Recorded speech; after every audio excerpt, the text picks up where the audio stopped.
Angliya Premyer Ligasida Kalmar o'yini boshlandi. Bundan buyog'iga qoqilgan jamoa otiladi. City va Arsenal endi o'z o'yinlarini nafaqat yutishi, balki ularni ko'proq gollar bilan yakunlashi zarur. Chunki Premyer Ligada g'olib bu yil juda murakkab hisob-kitoblarga ko'ra aniqlanadi. Ikki jamoada ham ochkolar soni teng, to'plar nisbatida ham shunday tenglik. Eng qizig'i yana bir chempionlik indikatori, gollar sonida ham deyarli bir xil ko'rsatkich. Xo'sh, unda g'olib qanday aniqlanadi? Keling shunga qisqacha to'xtalib o'tamiz. Ayni damda 34 ta tur ortda qoldi. City o'zining 34-tur o'yinini o'tkazganicha yo'q. Shaharliklar kubokdagi bahs tufayli bu turni biroz kechroq o'tkazadi. Ammo bu muhim emas. Mazkur videoni shu qismiga kelganingizda APLda allaqachon 35, 36 yoki so'nggi tur o'yinlari navbati yaqinlashib qolgan bo'lishi mumkin. Endi e'tibor qaratishingiz kerak bo'lgan jihat shuki, chempionni aniqlash statistikalari qanday hisoblanadi. Ya'ni jamoalarda hozir ochkolar teng bo'lib turganda va bordi-yu mavsum bir xil ochkolar bilan yakunlansa, qaysi ko'rsatkichlarga qaralishi hozir eng asosiy masalaga aylangan.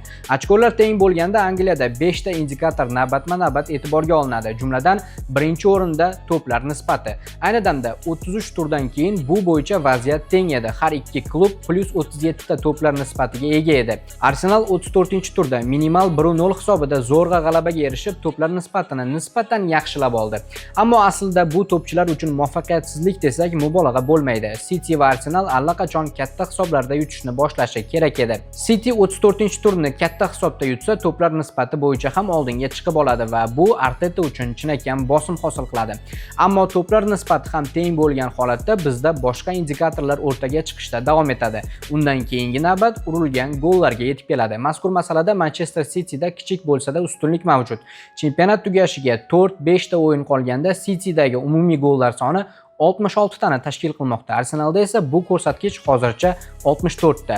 To'pchilar chempionni aniqlashdagi ikkinchi bosqichdayoq imkoniyatni boy berib turibdi, lekin mavsumning eng so'nggi turigacha ushbu holatni o'z foydasiga hal qilish yoki uni tenglashtirish mumkin.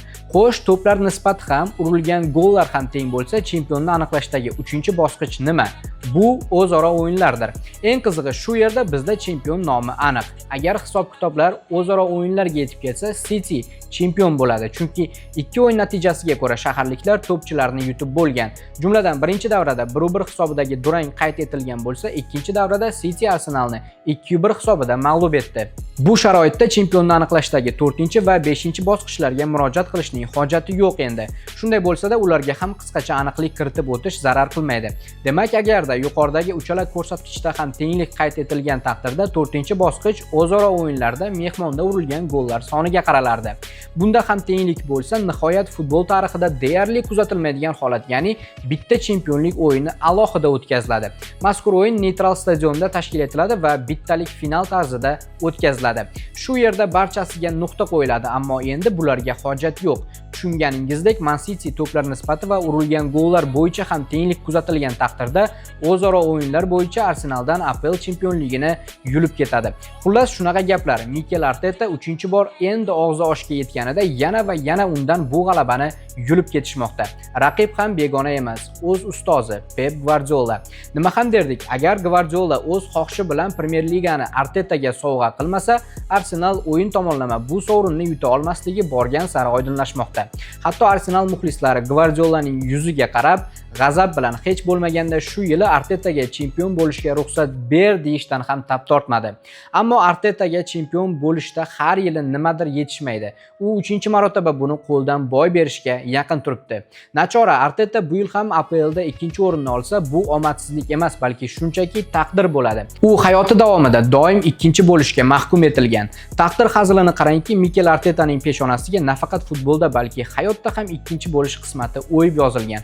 U oilada 2-farzand, ayolidan yoshi kichkina va undan 1 yildan so'ng tug'ilgan. U 30 tur davomida 250 kun ichida turnir jadvalida yetakchilik qilib turib, keyin Cityni o'tkazib yuborishi endi hayron qoladigan voqea emas. U mavsum oxirida Citydan 9 ochko oldinda bo'la turib, 3 ta tur ichida shu ustunlikni boy berib qo'yishi sensatsiya emas, chunki u 2 bo'lish uchun yaralgan. 2-o'rin Artetaning taqdiri bo'lib qolmoqda.